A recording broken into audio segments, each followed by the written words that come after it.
एक समय था जब हिंदू मंदिरों में जब किसी व्यक्ति को मंदिर का बागडोर दिया जाता था, तो उससे पहले ये सुनिश्चित किया जाता था कि जिस व्यक्ति को मंदिर का मुख्य पद या मंदिर का बागडोर दिया जा रहा है, वो व्यक्ति उस पद के लायक है कि नहीं है।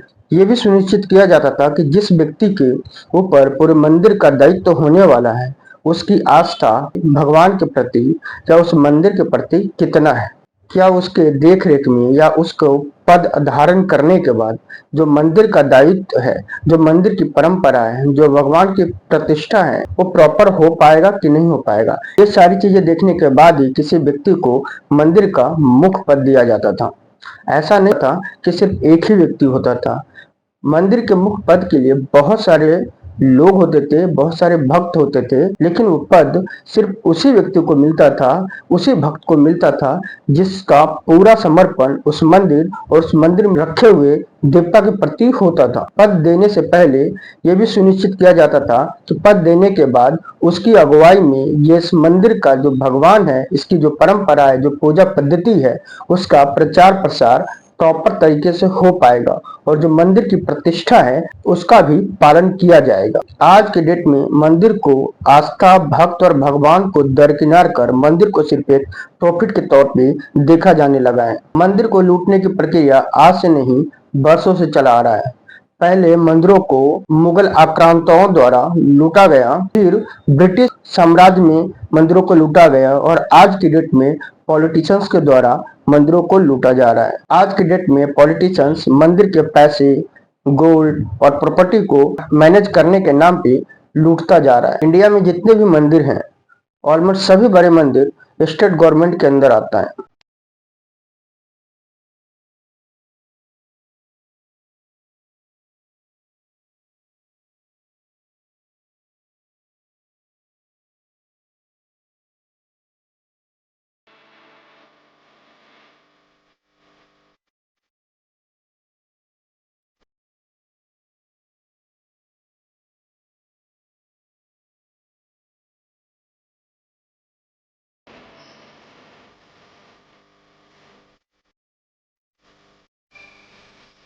मतलब जितने भी बड़े मंदिर हैं, उन सभी मंदिरों का मैनेजमेंट राज्य सरकार के द्वारा किया जाता है। मंदिर में मिलने वाले दान, गोल्ड, प्रॉपर्टी, इन सब का हिसाब राज्य सरकार द्वारा नियुक्त कमेटी या ट्रस्ट रखती है।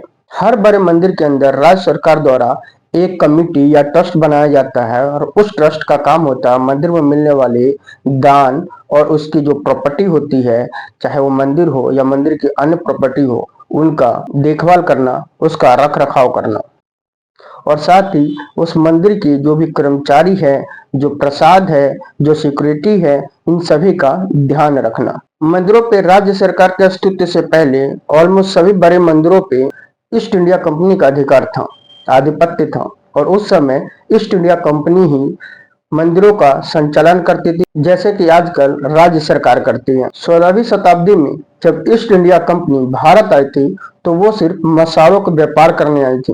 यूरोपियन कंट्री के लिए मसाले बहुत इंपॉर्टेंट थे क्योंकि वो मीट को खराब होने से रोकता था और ईस्ट इंडिया कंपनी उसी मसाले के व्यापार करने के लिए इंडिया आई थी। लेकिन धीरे धीरे ईस्ट इंडिया कंपनी अपना विस्तार करके पूरे इंडिया को अपनी गिरफ्त में ले लिया। 1817 में ईस्ट इंडिया कंपनी ऑलमोस्ट पूरे भारत को अपने नियंत्रण में ले चुका था और 1817 में ही एक एक्ट पास होता है जिसे मद्रास रेगुलेशन एक्ट कहा जाता है। मद्रास रेगुलेशन एक्ट से पहले जो मंदिर होता था वो इंडिपेंडेंट होता था और उसका संचालन वही के लोग किया करते थे, उनका अपना ही ट्रस्ट होता था। लेकिन 1817 में जब मद्रास रेगुलेशन एक्ट पास हुआ, तब मंदिरों को प्राइवेटाइज कर दिया गया और उस समय जब प्राइवेटाइज किया गया तो उस मंदिरों का अधिकार ईस्ट इंडिया कंपनी को दे दिया गया। मंदिरों का जब प्राइवेटाइज किया गया तब उसका सीधा मतलब था कि ईस्ट इंडिया कंपनी उस मंदिर की जो भी प्रॉपर्टी है उस सब का अपने लिए डायरेक्ट तौर पे इस्तेमाल कर सकता था। मद्रास रेगुलेशन एक्ट के बाद 1925 में एक और एक्ट पास किया गया जिसका नाम था state religions and charitable endowment act.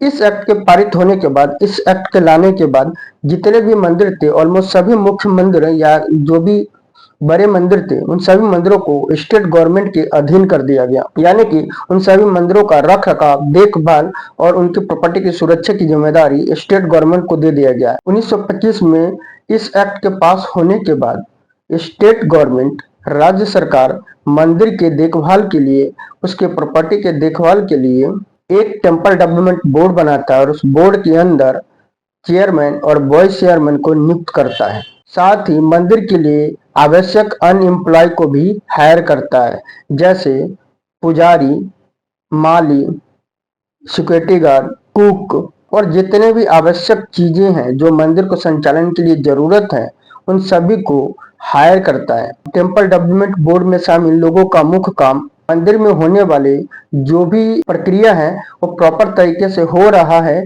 या नहीं, उसको सुनिश्चित करना था, जिसमें शामिल था कि मंदिर में जो पूजा पाठ है, जो रिचुअल है, वो सही तरीके से हो रहा है या नहीं हो रहा, ये देखना।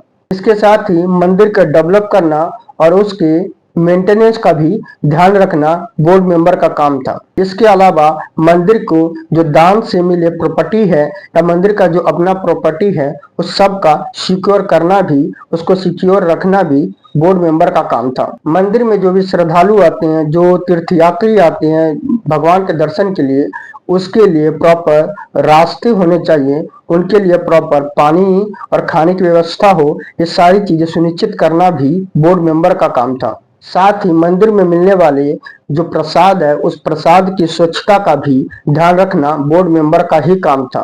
आज जितने भी बड़े मंदिर हैं उसमें भगवान और आस्था को छोड़कर राज्य सरकार और राज्य सरकार द्वारा नियुक्त बोर्ड के लिए मंदिर आज सिर्फ एक प्रॉफिटेबल बिजनेस बनकर रह गया है। इसका ही परिणाम था कि जो अभी रिसेंटली न्यूज आया था कि जो तिरुपति बालाजी में जो लड्डू सर्व किया गया था उसमें जो घी का इस्तेमाल किया गया था, मिलावटी घी था। तिरुपति बालाजी में मिलने वाले लड्डू को बनाने के लिए जिस घी का इस्तेमाल किया गया वो सिर्फ मिलावटी ही नहीं बल्कि रिपोर्ट का मानना है कि उस घी के अंदर फिश ऑयल, बीफ फैट और लार्ड फैट का भी इस्तेमाल किया गया हो सकता है। हिंदू धर्म में जितने भी मंदिर हैं और जहां भी स्थित है उन सभी मंदिरों का अपना एक विशेष महत्व है और यही कारण है कि जो भगवान के भक्त होते हैं वो भगवान का दर्शन करने, चाहे भगवान के मंदिर गुफाओं में हो या बर्फीले पहाड़ों पे हो या फिर समंदर के अंदर हो, वो उन भगवानों का दर्शन करने जरूर जाते हैं।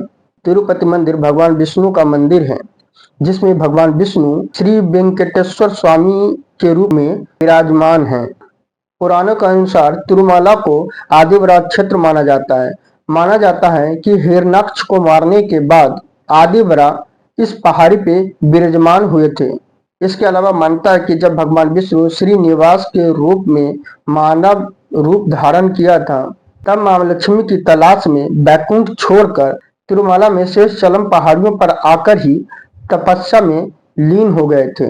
दुनिया में जितने भी हिंदू मंदिर है उन सभी मंदिरों में सबसे ज्यादा भक्त तिरुपति बालाजी के दर्शन के लिए आते हैं। एक डाटा के अनुसार हर साल 24 मिलियन भक्त तिरुपति बालाजी आते हैं।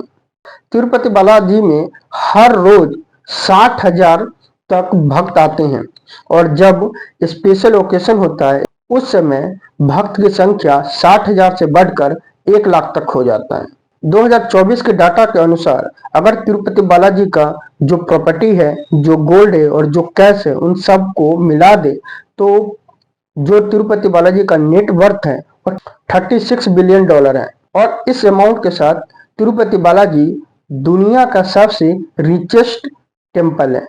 2008 की एनुअल रिपोर्ट के हिसाब से देखें तो तिरुपति बालाजी का ईयरली इनकम 10,000 मिलियन है। तिरुपति बालाजी मंदिर को ऑर्गेनाइज करने के लिए, मैनेज करने के लिए एक ट्रस्ट बनाया गया है जिसका नाम है तिरुमाला तिरुपति देवस्थानम। इस ट्रस्ट को आंध्रा के राज्य सरकार मैनेज करती है।